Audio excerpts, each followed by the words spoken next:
Miércoles Santo. Lectura del Santo Evangelio según San Mateo.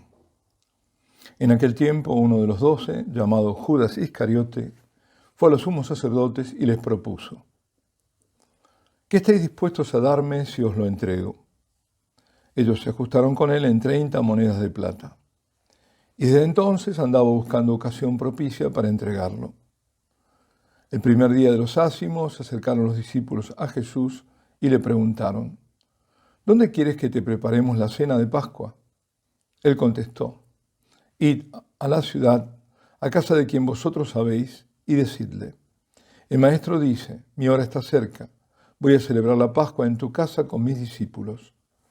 Los discípulos cumplieron las instrucciones de Jesús y prepararon la Pascua. Al atardecer se puso a la mesa con los 12. Mientras comían, dijo: en verdad os digo que uno de vosotros me va a entregar.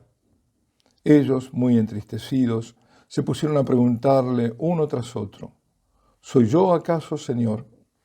Él respondió: el que ha metido conmigo la mano en la fuente, ese me va a entregar. El Hijo del Hombre se va como está escrito de él, pero ay de aquel por quien el Hijo del Hombre es entregado. Más le valdría a ese hombre no haber nacido.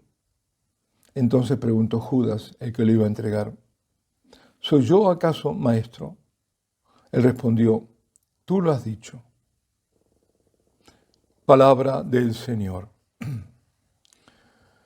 San Mateo nos da cuenta del momento de la traición de Judas, que algunos sitúan en el miércoles de la semana de la Pasión, uno antes de la última cena, o sea, hoy. Y por eso la tradición primitiva de ayuno cristiano fue miércoles y viernes. El motivo era ese: miércoles por la traición y viernes por la pasión. Esto creo que lo comentamos. Queda claro de este relato que no fueron los sumos sacerdotes a sobornar a uno de los discípulos para que entregasen a Jesús. Este Jesús que se les escurría, sino que fue uno de los íntimos discípulos a ofrecer entregarlo y a pactar cuánto recibiría por esa execrable traición. La mayor, la más criminal y la peor deslealtad, es decir, la más incalificable traición de la historia, se estaba cumpliendo. 30 monedas de plata fue el precio de la ignominia, el precio de la sangre de Cristo.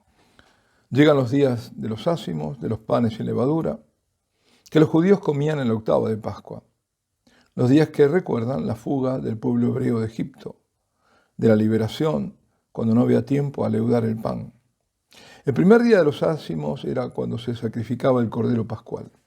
Se acercaba Pesaj, la Pascua judía, que recordaba el paso del ángel exterminador por Egipto, cuando dio muerte a todos los primogénitos de hombres y animales de los egipcios, pero no tocó a ninguno de Israel. Porque esa era la conmemoración en el tiempo de Jesús, y no el paso del Mar Rojo como fue después, como es ahora. Id a la ciudad, a casa de quien sabéis. Se está refiriendo al lugar donde preparar la cena para celebrar la Pascua. Id a la ciudad, a casa de quien sabéis. Así lo presenta Mateo. Mientras Marcos da otros datos. Dice que sigan un hombre que lleva un cántaro con agua.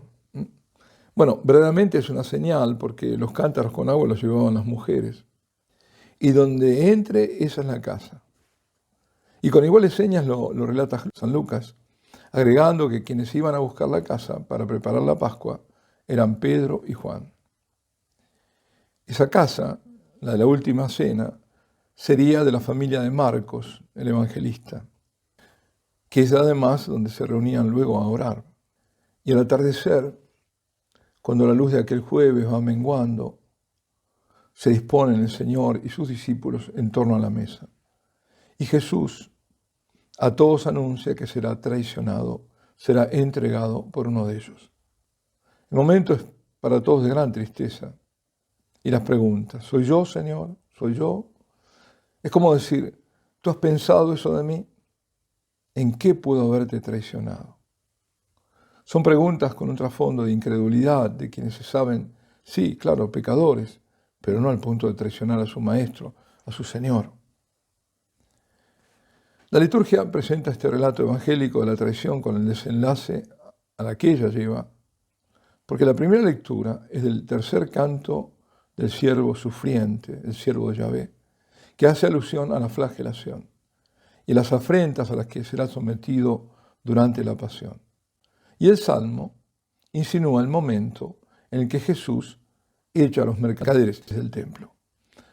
Me devora el celo de tu templo, dice, y las afrentas con que te afrentan caen sobre mí. Y retratando anticipadamente de siglos la crucifixión, dice, espero compasión y no la hay, consoladores y no los encuentro. En mi comida me echaron hiel, para mi sed me dieron vinagre. Bueno, este es el trasfondo. Tras el anuncio de la traición ya pactada y tras poco ejecutada, la pasión del Señor en su cuerpo, en la soledad de su alma, el dolor aún más intenso de su espíritu, digamos, el culmen de esa pasión. Y también Judas preguntó, ¿soy yo acaso maestro? Y aquí vemos un detalle no menor. Mientras los demás discípulos le preguntan, ¿soy yo acaso Señor? Judas no le dice Señor, sino Maestro. Para Judas, Jesucristo no es su Señor, dejó de serlo. Casi en un susurro, Jesús pronuncia la confirmación. Tú lo has dicho. Los demás discípulos no se dieron cuenta, no se dieron por enterados. Eso no lo dice San Mateo en este Evangelio, pero sí se deduce del Evangelio de San Juan, que fue el de ayer, cuando dijo Jesús, lo que vas a hacer, hazlo pronto. Y relata el evangelista que los discípulos no entendieron a qué se refería. Volvemos esta vez también a la traición y a la figura del traidor. ¿Por qué Judas llega a entregar al Señor? ¿Cómo pudo llegar a eso? Cuando se permite que el mal se meta en el corazón y no se lo rechaza, y se va dejando que se vaya arraigando, entonces se puede llegar a atrocidades, de a poco.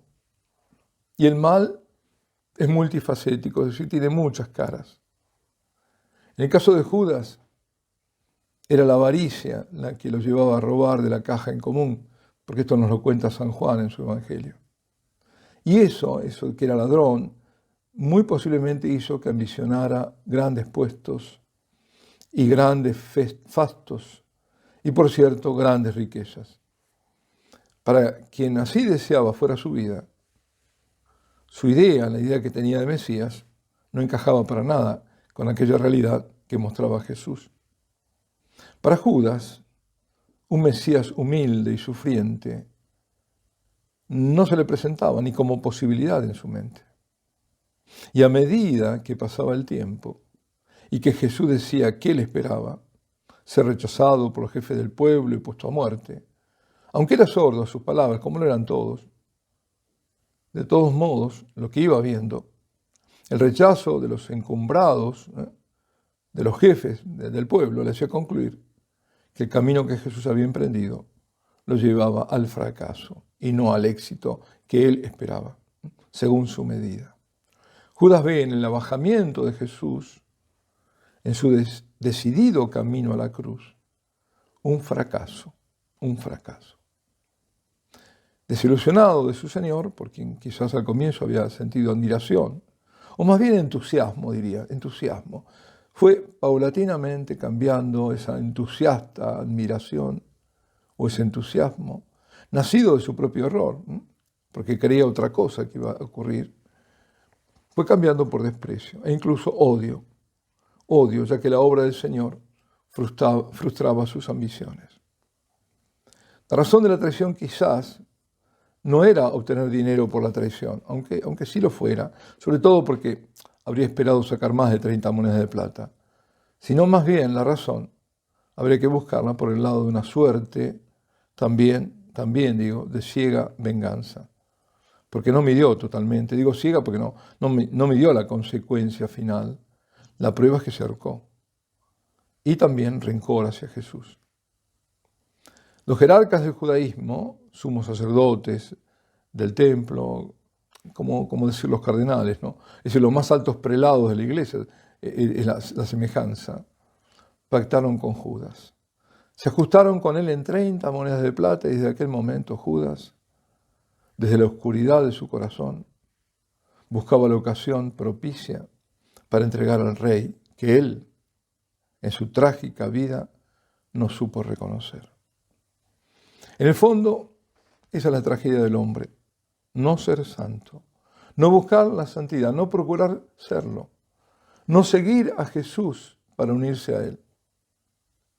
No encontrarse con Jesús cuando Él camina a tu lado, cuando Él ahora se ofrece perpetuamente en sacrificio redentor para rescatar lo perdido y lo hace en cada misa. Jesucristo viene a nosotros en su palabra, está presente en su iglesia, en la Eucaristía, esperando en el confesionario al pecador arrepentido. Sí, de acuerdo, encontrarse con Jesús no es inmediato, porque Él viene a nosotros en última instancia a través de los hombres de su iglesia, de sus ministros, de sus pastores. Y hoy muchos de esos hombres no buscan a la oveja perdida, no celebran misas dignas en las que el neófito pueda reconocer la presencia de Jesús y de su sacrificio. Niegan gestos de adoración y de reverencia a la Eucaristía. Los confesionarios suelen estar desiertos y se distorsiona la palabra. Se la tergiversa o edulcora de tal manera que la palabra calla, porque no es ella, sino un remedio burdo, una grotesca imitación, donde la verdad queda oculta y no es reconocida. Es cierto, muy tristemente esto ocurre. Entonces, cuando eso ocurre, el Señor golpea el corazón por vías desconocidas. Pero si el corazón, como el de Judas, se cerró a Jesús mientras dejó que Satanás penetre, la vida se pierde y se pierde para siempre. Qué grande es el misterio de la libertad del hombre. Y qué grande es la responsabilidad nuestra, de los sacerdotes, en la salvación de las almas. Tú lo has dicho.